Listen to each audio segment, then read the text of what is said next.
Olá a todos, sou Marília e vim aqui com o João Vitor apresentar a nossa pesquisa com o Boa noite. Rodrigo Barbosa sobre desenvolvimento de tecnologias semi-quantitativas de análise de teores de açúcares redutores em alimentos. E o primeiro tópico a se abordar é a importância do conhecimento semi-quantitativo de açúcares redutores em alimentos. Nesse primeiro tópico, qual a importância, né, de você fazer esse determinado método para você saber quanto de açúcar tem no produto? Essas indústrias, as empresas, né, quando elas vão produzir algum tipo de alimento, elas colocam no rótulo o tipo de açúcar, ou quanta quantidade de açúcares totais tem para o público, para o consumidor ter esse acesso. Só que essa metodologia ela dispõe de etapas que a gente possa fazer essa análise de uma forma barata, no caso, né? E até da gente ter essa certeza de que a gente está consumindo esse determinado quantidade de açúcar. E isso já emenda nas consequências do consumo excessivo de açúcar, né? Isso até é eficaz, né, para pessoas que dispõem de alguma doença, como por exemplo diabetes. Por conta desse volume do sangue, elas precisam estar sempre ali controlando a quantidade de açúcar que estão ingerindo. E às vezes elas acabam consumindo demais, ou às vezes algum produto tem açúcar demais, elas não sabem, ou ele passou do rótulo. Então, ela é até boa para as pessoas que dispõem dessa doença conseguirem analisar e assim controlar da forma mais segura possível. E nós escolhemos o uso do reagente Benedict, porque nós usamos o Benedict comprado comercialmente, sendo que a gente pode fazer o reagente Benedict com produtos que podem ser encontrados em casa de quem vende produto para piscina e o sal de fruta N, porque ele funciona reduzindo os íons de cobre e formando um precipitado colorido que vai variar de acordo com a concentração de açúcar de cada alimento. E é assim que a gente consegue ter análise semi-quantitativa. Pronto. Agora nesse objetivo. Primeiro tópico, variar as condições reacionais a fim de diferentes resultados referentes à concentração de açúcar. Nessa etapa, basicamente, nós vamos analisar a função da coloração em questão da concentração de cada amostra. Nós pegamos a tubo de ensaio e colocamos 20 em 1 e foi aumentando de 20 até 80.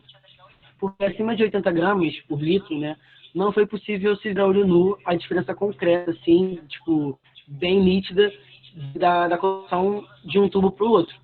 Então, sendo assim, a gente foi feito essa análise semi-quantitativa e caso a gente pegue algum alimento que tenha mais do que 80 gramas, né, nesse caso foi usada a glicose, nós podemos, assim, diluir a nossa amostra e depois, no final, no resultado, a gente multiplicar pelo fator de diluição, que assim nós vamos obter o mesmo resultado. Então, nessa etapa, nós fomos fazer essa metodologia. Os valores cinéticos que nós interferimos foram a temperatura que nós utilizamos de 70 graus Celsius e o tempo de aquecimento que foi de 8 minutos. Isso pode variar de acordo com a sua escala. Nós usamos a escala de aumentar em 20 e 20 a concentração de grama por litro de glicose em cada tubo.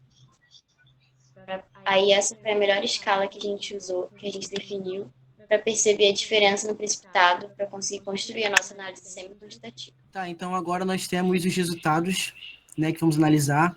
Aqui temos o padrão, que analisamos no laboratório.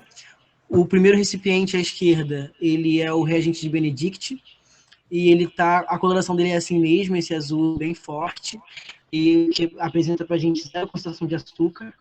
Agora, à direita, nós temos já 20 gramas, né? Então, assim vai crescendo numa proporção de 20 em 20. Aí temos os 20, 40, 60 e 80. E dá para se ver que a coloração, ela está em função da concentração de açúcar no nosso recipiente.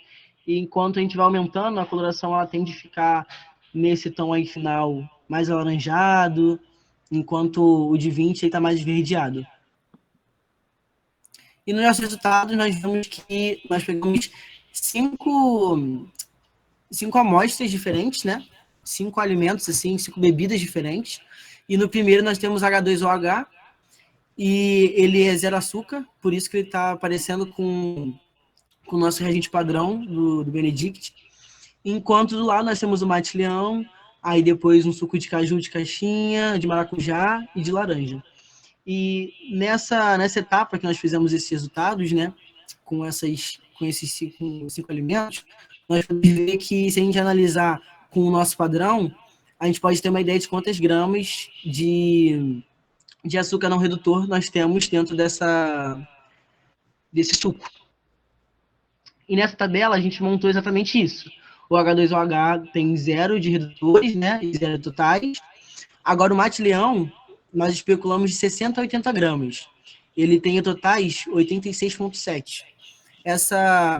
Esse ponto fora da curva, né, esse 6,7 gramas fora, foi por conta dos açúcares não redutores, né, que a gente não analisamos ainda, a gente não tem essa metodologia pronta.